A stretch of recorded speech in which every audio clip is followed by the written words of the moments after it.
you said many times Shiva means that which is not. Then again, there is a, Adi Guru, Adi Yogi, the Shiva who lived in Kailash, who lived in Kasi.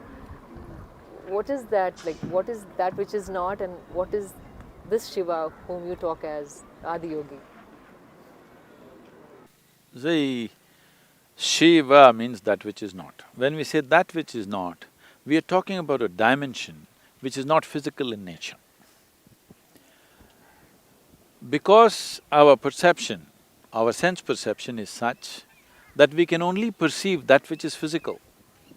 See, right now you can see my hand because it's stopping light. You can't see the air because it's not stopping light. Though the air that you breathe right now is more vital to your life than my hand, isn't it? But you can see this, you can't see that.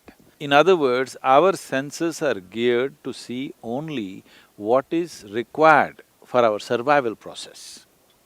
Anything more than that if you want to see, you need a certain enhancement of perception. So entire yogic system is enhancement of this perception.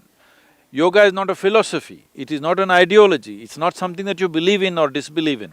It is something that you use to enhance your perception, to sharpen your perception in such a way you can see things that you're not seeing right now. You can hear things that you're not hearing right now. See, right now, the meteorological department is saying, day after tomorrow it's going to rain. You look and see, does your eyes say that? Not at all. No, it doesn't. But I'm telling you, there are many birds and animals here which all know that day after tomorrow it's going to rain. Ants know it's going to rain day after tomorrow, but you don't know. Why? They are probably experiencing something different. Is it a fact in the evolutionary process, as human beings, we have the most evolved neurological system, yes? But they know and we do not know, simply because most human beings have burdened themselves with too much thought and too much emotion. They have not learned this fundamental, how to handle their thought and how to handle their emotion. So our own intelligence has become an impediment, that we don't even see things that an ant sees or an elephant sees or a tiger sees or even a dog sees. If you can't find out something, you bring dogs to find out today, isn't it? Because they seem to smell it out better, they seem to know things better than you. Because of that, we created instruments. Because we have an intelligence which is of a certain kind and which is still new to us, if in evolutionary scale it's still new to us, because of this, we came up with tools, mechanisms, instruments. So we can't see up there what is there, so we put a telescope. Now, meteorological department is not run by the ants, it is run by human beings. They themselves cannot see, but they made instruments which will see. Yes? The ants may be able to see by themselves for their survival. We are not able to see because there is too much thought and emotion going on. But now we came up with instruments which will see for us, which will hear for us, which will tell us things which we ourselves are not able to do. So in this entire process, what is visible and what is not visible? What has a physical structure and what does not have a physical structure? We started exploring all these things. But the fundamental of our science or the pursuit of our science is called as physics. Physics is the only real science, rest is all offshoots of that. So when you say physics, you have clearly stated, you only want to study that which is physical. This is a folly. This is the biggest mistake we've made. Now we are saying, only if it's physical, it can be studied and it exists. Anything that is not physical does not exist. Is it a fact that your physical body is an accumulation? Yes. Over a period of time you accumulate it. So, if only this is real, you as a person, you as a life is not real. This is what we are stating. I'm saying this is where the fundamental flaw is. So, Shiva means that which is not. So, we are talking about in some way accessing that which is not physical or which is not in the purview of so-called physics or the modern science as we're talking about it. Today, modern science knows that there seems to be something beyond. So now they're saying your logic won't get you there, so they're inventing something called as fuzzy logic. But still it's not enough because still you're trapped in your own setups, because it's physics. You are only willing to accept the physical as reality. That means your very life is not a reality.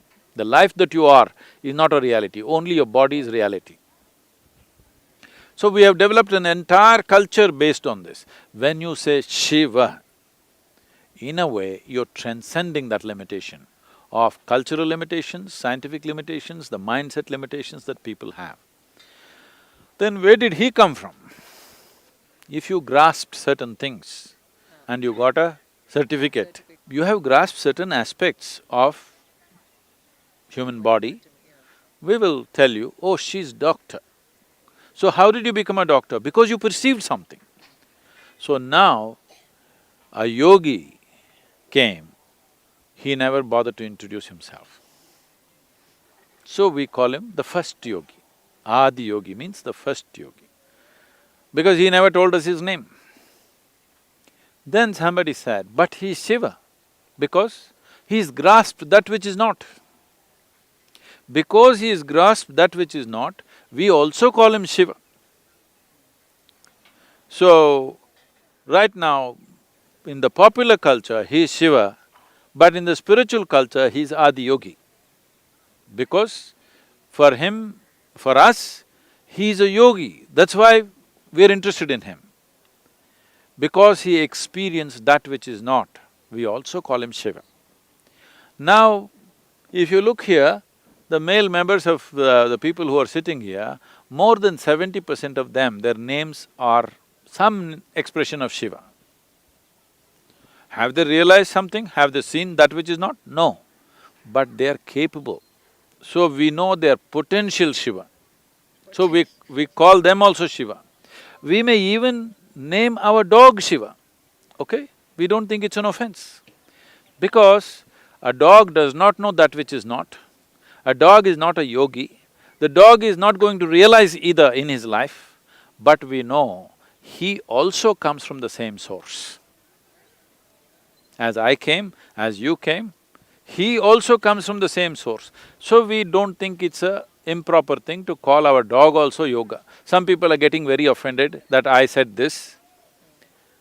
They can get offended because I don't think maybe they use the word dog as a derogatory term. I don't think there's anything derogatory about being a dog. Most people trust a dog more than the human beings. So as far as I'm concerned, I can even call a grasshopper Shiva, and I do. If I see a tree, I say Shiva. If I see a rock, I say Shiva. If I just look into the empty sky, I say Shiva. If I see moon, I say Shiva. If I see star, I say Shiva. So, are these rocks going to realize that they're Shiva? No, they may not realize, but I have realized. That's a big difference.